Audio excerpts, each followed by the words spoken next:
Hello, happiest of days to each of you folks. I hope you guys are having an absolutely amazingly awesome day today. One of the best you've ever had in your entire life for you folks. And if not, it will be soon. Alright, so today's Monday. Today's typically when I do my reviews of older tabletop RPGs or board games like Battletech or Dungeons and Dragons, right?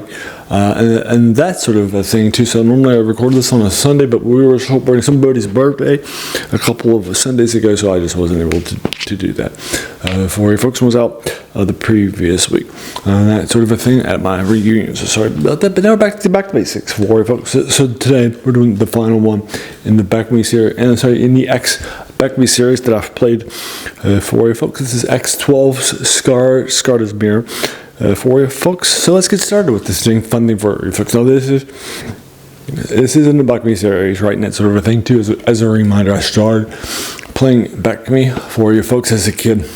I was born in '76, and then I was actually, when I was in 5th grade, I had a friend of mine, and the two of us were both in gifted class, and so as a result, we would regularly finish our work, and the teacher would let us hang out together in the back, so we wouldn't be disturbing other people, and we played Dungeons and Dragons. He was the dungeon master, and I was the player, and we played the basic set, and that sort of a thing too. Then I moved to 1st edition and 2nd edition after that. And that good stuff. So that's sort of my Dungeons and Dragons trajectory, if you will. Then also, so the B in BECMI stands for basic. It's the first 3 levels of the game. You're basically learning how things work. Dungeon delving is a key part of that too. So the E there stands for the expert side of the things, which these modules into. Those modules tend to begin for X and for the next 10 levels to get to the mid-teens for your folks. And it's basically all about exploring from the Isle of Dread and that sort of a thing. And then the C there stands for companion. It's for the next 10, from the mid-teens to the mid-20s. It's all about settling down, running kingdoms, and fighting at the beginnings, at the heads of battles as a general, right? And that sort of a thing too. And then the last 10 levels or so gets you up to 36, and that's the master side of things. Those tend to be all about doing other multi-planes and that sort of a thing too, and sort of exploring the multiverse or just hanging out and chasing immortality too, and that's the I.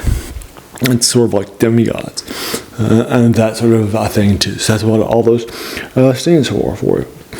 And folks, and this is X12 Skarda's mirror for you folks. So this is written in 1987. It's set in my star for you folks.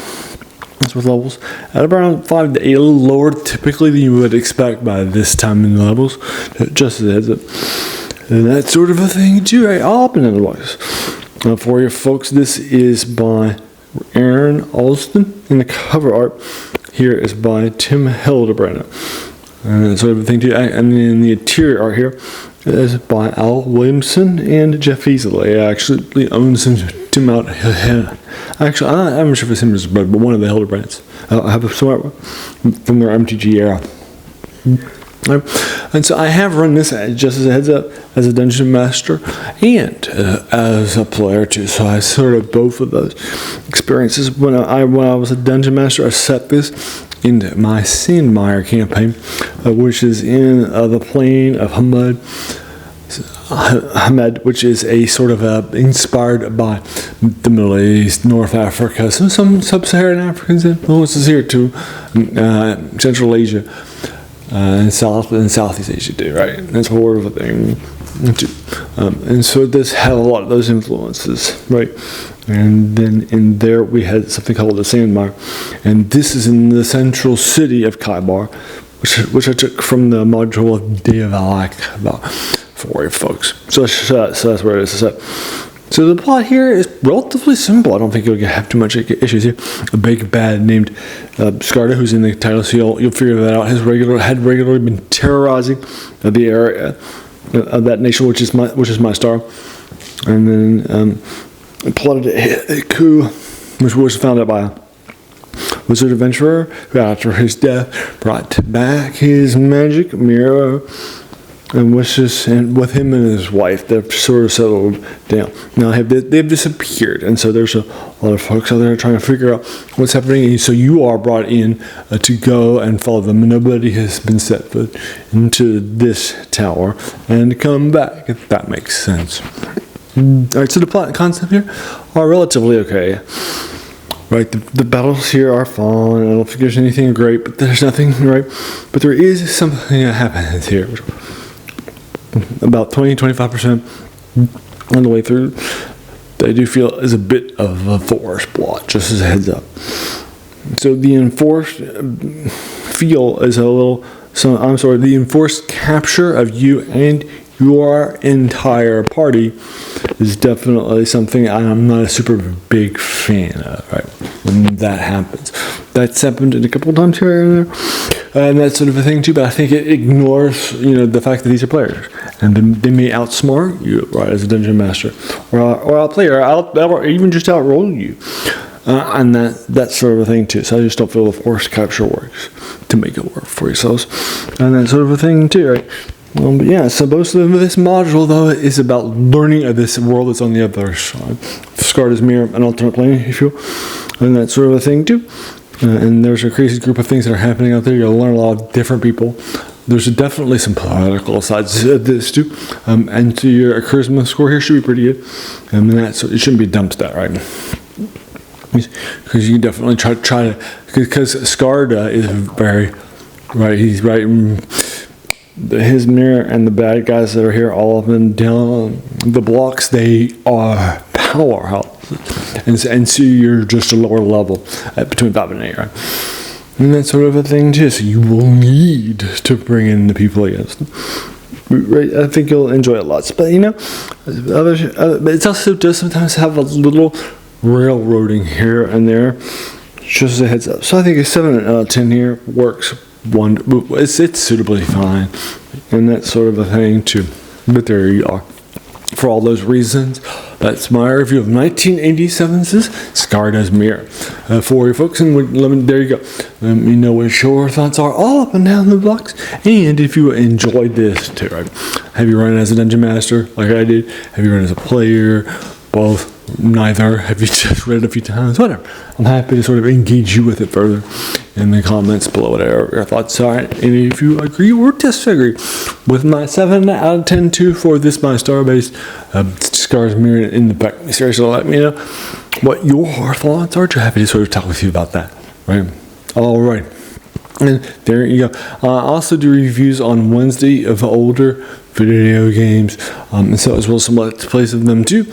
And then on Saturday, I do something I call Serial Saturday, where I review older movie serials and that sort of a thing too. But they're from decades ago that we might have forgotten about heavily influential news on Thursday. On Friday, I do top 10s of older things too. I just recently did my top 10 non-Lovecraft Cthulhu Mythos short stories. I think about fun too. And then the other 3 days a week, those are dedicated to the things that you read, in this case of the 3 genres, all older, science fiction, fantasy, and horror too, right? All up and down the blocks. And so hopefully something in there will sort of resonate with you and bring out your fan. And if not, no issues. I'm not going to lose any sleep. Just do what you want to do. And that sort of a thing too. But if that is the case, then go ahead and do all the YouTube stuff. I'll get the subscribe button, like button, bell icon, all that stuff too. And there you go. Also, you just go ahead and if you enjoyed those, as you can tell from those 7 older reviews I do a week with Slice Plays, it's the passion, right, of this channel is to find these things for you and to unlock them for you too, right, all up and down the block. And so I hope you enjoyed that so very, very much. It's even where its title comes from too. The worst thing about new books. That's a quote from a French philosopher, Jacques Joubert, who says that the worst thing about them was that they kept us from reading the old stuff, right? And it's definitely some older stuff I might have forgotten about. In the 87s, here in this, you get it's games that you're playing, but you get it. Dungeons and Dragons was heavily influential on our modern era. And then I go back and read a lot of things that are heavily influential on it too for this year. Like to give an example, like Gary Gygax and stuff like that too. So you can definitely see those influences here. Alrighty, all up and down the butt for you folks. So you can, and so there you go. And I want to thank you so very, very much for just taking some time out of your day and even investing in it, right? And watching my video, because we all have so many things that are happening in our lives, right? And we're pulled in so many different directions too. So if you spend this time with me, that's incredibly humbling, and I appreciate that so very, very much. So thanks again, and have an absolutely amazingly awesome day.